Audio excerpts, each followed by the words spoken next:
સુરતના દબંગ ધારાસભ્યનો વધુ એક લેટર બોમ્બ. કુમાર કાનાણીએ કહ્યું, GCAS પોર્ટલ દ્વારા કોલેજમાં પ્રવેશ અપાયા નથી. ખાનગી કોલેજમાં મન ફાવે તેમ પ્રવેશ અપાયા છે. એક જ કોલેજમાં તપાસ આપવામાં આવી છે, બાકીની કોલેજમાં તપાસ કેમ નહીં? મુખ્યમંત્રીને પત્ર લખીને એ જ રજૂઆત કરવામાં આવી છે. સુરતના દબંગ ધારાસભ્યનો વધુ એક લેટર બોમ્બ. કુમાર કાનાણીએ કહ્યું, GCAS પોર્ટલ પર કોલેજમાં પ્રવેશ અપાયો નથી. ખાનગી કોલેજમાં મન ફાવે તેમ પ્રવેશ અપાયા છે. એક જ કોલેજમાં તપાસ કરવામાં આવી છે, બાકીની કોલેજમાં તપાસ કેમ નહીં? મુખ્યમંત્રીને પત્ર લખીને રજૂઆત કરવામાં આવી છે. જો કોઈ ખામીઓ છે તો તેને સરળતાથી દૂર કરવામાં આવે અને કોલેજે મનમાની કરી પ્રવેશ આપી દીધા છે. ત્યારબાદ આવેલા વિદ્યાર્થીઓને એડમિશન આપવામાં નહીં આવે.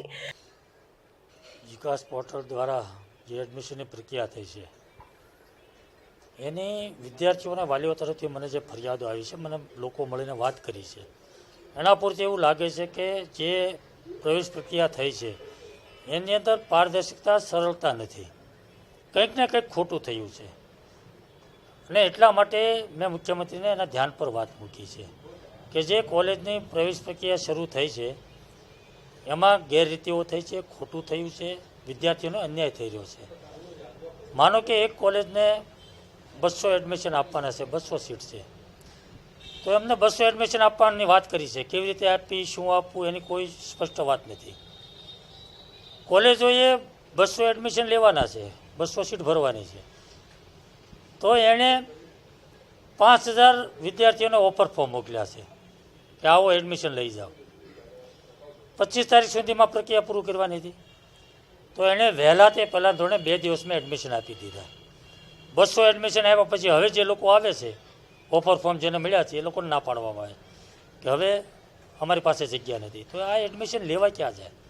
કોને મળવાનું? કેવી રીતે પ્રક્રિયા થઈ છે? બીજી વાર એને શું પ્રોસેસ કરવાની છે? કોઈ માર્ગદર્શન, કોઈ ગાઈડલાઈન નહીં.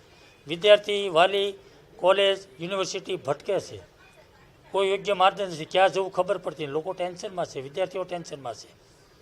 અને એટલા માટે મેં મુખ્યમંત્રીને પત્ર લખ્યો છે કે જે પ્રક્રિયા શરૂ થઈ છે એ પ્રક્રિયામાં કંઈક ને કંઈક ખામીઓ છે, કંઈક ને કંઈક મુશ્કેલી ઊભી થઈ છે, તો એ દૂર થવી જોઈએ.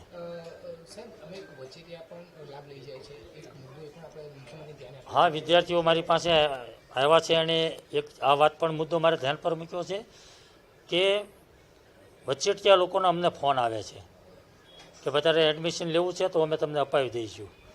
તો મેં એટલા માટે જ કીધું કે પારદર્શકતા અને સરળતા નથી. અને પારદર્શકતા અને સરળતા જો હોય તો જ એમાં ખોટું ના થાય, ભ્રષ્ટાચાર ના થાય, કોઈ વસ્તુ ના થાય, લોકો હેરાન ના થાય. એટલે મુખ્યમંત્રીના ધ્યાન પર મૂક્યું છે કે આ જે પ્રશ્નો ઊભા થયા છે એનો હલ થવો જોઈએ.